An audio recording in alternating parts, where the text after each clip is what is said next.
Ang pinakabagong Rusi Blade 2025 ay mayroong 125cc engine displacement, 4-stroke single cylinder naka-single overhead cam with 2 valves. Meron itong taglay na max power na 7.5 HP at 7,500 RPM habang kanyang max torque ay 7.2 Nm at 6,000 RPM. As I mentioned earlier, naka-carburetor type ang fuel system nito habang cooling system ito po ay naka-air cooled. Para naman sa kanyang starting system, combine ito ng electric at kick starter. At dahil underbone type motorcycle, gumagamit ito ng chain and sprocket pagdating sa kanyang driving system. As for the transmission system, meron po itong hanggang 4-speed na naka-semi-automatic clutch na magseset ka lang ng tamang gear at ititwist mo lang ang throttle, sure na madali mo nang mapapaandar ang motorsiklong ito. For the suspension naman, sa harapan ito po ay naka-telescopic fork at naka-dual shock absorber naman pagdating sa likuran. For the braking system, sa harapan equip po ito ng hydraulic disc at naka-mechanical drum brake naman pagdating sa likuran. At para naman sa kanyang dimensions, meron itong overall length na 1,845mm, overall width na 665mm at overall height na 1,060mm.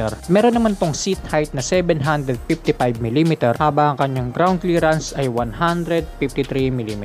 At magaan-gaan nga lang din ang underbone motorcycle na ito coming from Rusi na mayroong 92 kilograms. At yan ang engine specs at iba pang features nitong pinakabagong Rusi Blade 125